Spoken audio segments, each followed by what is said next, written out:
Christmas Eve. My wife and daughter are in the truck. We're over an hour away from a family gathering on the eastern shore of Maryland, and my dashboard is lit up like a Christmas tree, and not in a good way. This is what was underneath my 2022 Frontier, a rusted through muffler sitting directly below an unshielded section of my chassis wiring harness. The exhaust gases escaping from that hole had nowhere to go but up, and by the time I found it, the harness was already melted. I'm going to tell you exactly what happened, how I figured it out, and what it cost me. And if you're not a Frontier owner, stick around, because every truck has a version of this story. This one just happens to be mine. Quick note, if you're a member, you've already seen some of this behind the scenes. I wanted to get the full story on record for everyone that needs to hear it. A few weeks before Christmas, I had noticed an exhaust leak. Not a subtle one, it was loud in the cab above idle. I looked underneath, I inspected the muffler and the pipes. I didn't see anything obvious. What I didn't know was that a hole had formed on top of the muffler at the seam where the two pieces of sheet metal meet. That's a spot that faces directly upward towards the chassis wiring harness and that you can't see from underneath. I'd convinced myself it was a failed joint seal, the exhaust was not getting into the cab, and I put it on my mental list of things to do after the holidays.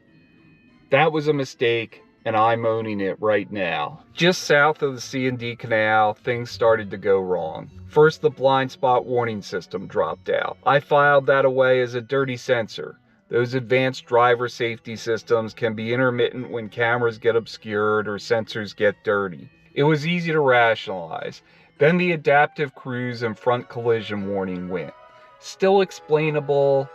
Then I lost the illumination behind the dash buttons. Then the Wolfbox rearview mirror went dark. Then the heat stopped working. I'd stopped at a Wawa to get gas and restart the truck, hoping that it would help. It didn't. We were still a little less than an hour away from our family gathering on the eastern shore. We made it to Chestertown for dinner. While we were at dinner, my cousin Chris suggested maybe a mouse had gotten into the wiring. Which, fair, that happens. So here I am, Christmas Eve, outside in the dark with a flashlight looking for signs of a rodent in the engine compartment. That search yielded nothing, and I started diagnosing by asking Perplexity if there were similar reports of failures on Frontiers of this generation. I ran an OBD2 scan with my Z1 scan tool, clean. I disconnected the battery for about 20 minutes, hoping a full reset might clear whatever was going on. It didn't. After dinner, my wife wondered if we should just get a hotel as opposed to risking the drive back to Philadelphia. We got back to Philadelphia okay. I parked the truck, and the next day we took my wife's car to see family on Christmas. Back in Philadelphia, with the truck parked and a few days off, I went deeper. I ran a Nissan specific scan and got a BCM U1000 code, a body control module communication bus error. That told me modules couldn't talk to each other, which explained the cascade of failures, but not the cause. My friend Pete from the Go For Low YouTube channel, who knows these trucks well, thought it might be the battery. The third gen Frontier has an adaptive charging system that can cause early battery failures. And Pete and I had actually depinned the adaptive charging connector together on our Thanksgiving trip to give the battery a consistent 14 volts. That battery tested okay for voltage, but its state of charge was lower than it should have been after a long highway run. So I got a new one. Changed nothing. Then I found it. Fuse 21, electric parts, ignition power, 10 amp fuse, blown. Replace it, start the truck, it blows again. That's a short on that circuit. Perplexity suggested checking resistance on the load side of the fuse box. When there was none, that confirmed it. Something on that circuit was drawing everything it could get. I pulled a truck-specific wiring diagram and started looking for modules that might have an internal short. I'd been assuming the exhaust leak was at a joint where a seal had failed. I hadn't done any hard wheeling since Maine. I couldn't think of anything I'd changed or any damage I could have caused. I was chasing modules, and then I slept on it. The next morning, I asked Perplexity a different question. Could a hole in an exhaust potentially melt wiring and cause failures like this? It thought that was plausible. I went to the shop where I rent lift time. The owner is a former factory tech. I walked him through my hypothesis. He was skeptical. He'd never seen a muffler melt a chassis harness. But he put it up on the lift. I pulled the harness away from the frame back under the bed. The loom was melted. Bare wire where the insulation had burned away. He stopped being skeptical. I felt vindicated for about 30 seconds. Then we started talking about repair options, and it dawned on me how expensive this could be. His system had access to dealer parts pricing, and the harness didn't look that expensive. It was Saturday evening by this point. Parts departments were closed. I left assuming I'd have a part by Monday. Monday morning, I started calling dealers. I was working through multiple things at once.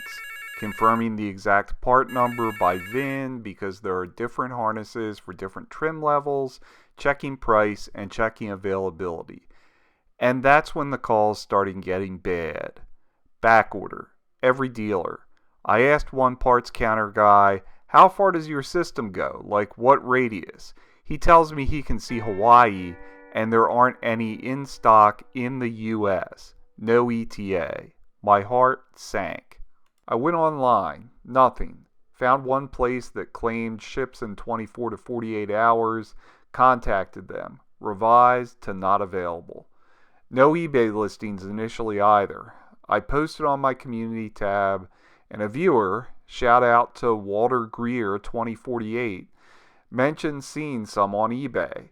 I checked the seller he mentioned, wrong part, but I ran another search, found one listing with a matching part number, and just ordered it. No fast shipping option, but it was coming. I was on a business trip when the box arrived. Got home, opened it, and there was an OEM part with the right part number on the label. I was overjoyed. I finally had a solution. Meanwhile, it's January, and one of the coldest winters this area has seen in years. A major storm rolled through. The harness shorting out had taken a lot of circuits with it. The backup camera, the 360 parking camera, the wolf box. The wolf box I'd already sorted with a power bank hack on the drive home from Chestertown. I'd realized it was a USB-C connection on the mirror end and just ran a cord to the Anchor Solix running the fridge in the back seat. Heat and four-wheel drive were a different story. The truck could run, it just couldn't keep me warm or get me anywhere the roads were bad, including a planned off-road trip to Maine.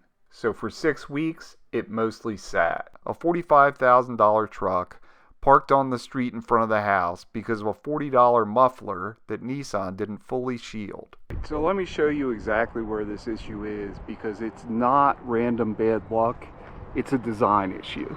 The issue occurs with the stock muffler, which actually extends beyond this heat shield up here and comes out underneath this cross member here. And that's where the problem is. You can see I've got this stainless steel unit on here now, but the stock unit is just a regular steel or aluminized steel unit. And inside of this cross member, up here in this hole, is where the chassis wiring harness transitions from the passenger side frame rail over to the driver's side of the bed. And this is where the issue was. When the muffler develops a hole at that unshielded location, you've got exhaust gases venting directly upwards into the chassis wiring harness. It's not a question of if, it's a question of when.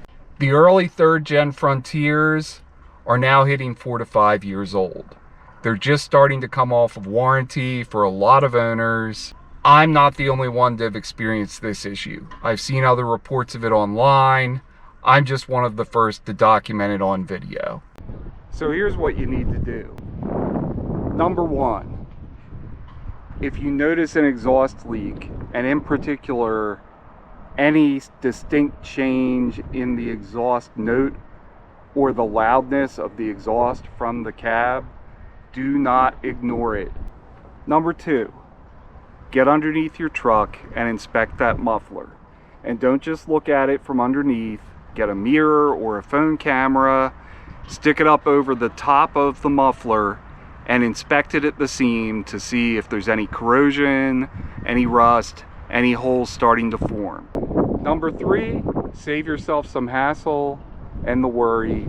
Go buy a stainless steel catback exhaust. Now look, this happened to me on a highway on Christmas Eve, which was bad enough. But think about where you and I spend most of our weekends.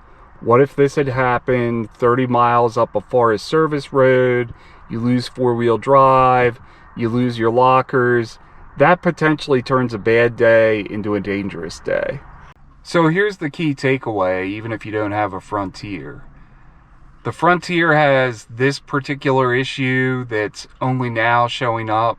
But if you've got a Jeep, you've got death wobble stuff, if you've got a prior gen Tacoma, you've got frame rust issues, these are all things that owners have found out about the hard way. So do yourself a favor, go onto the forums, go onto the Facebook groups, go onto YouTube, and search for known issues with the year or generation of your rig. So the total cost for me was a little over $1,600. $1,600, not insignificant. And that was with me doing a lot of the detective work and sourcing parts and having a trusted mechanic that was willing to do me a solid. If you just walk into a dealer and you don't know what the issue is, you could have easily been paying twice that amount. I'm putting links and the associated costs in the video description to give you a full breakdown of everything I had to do.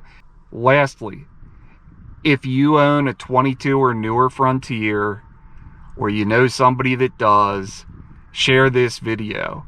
The people that haven't heard about this issue yet are the ones that really need to know about it.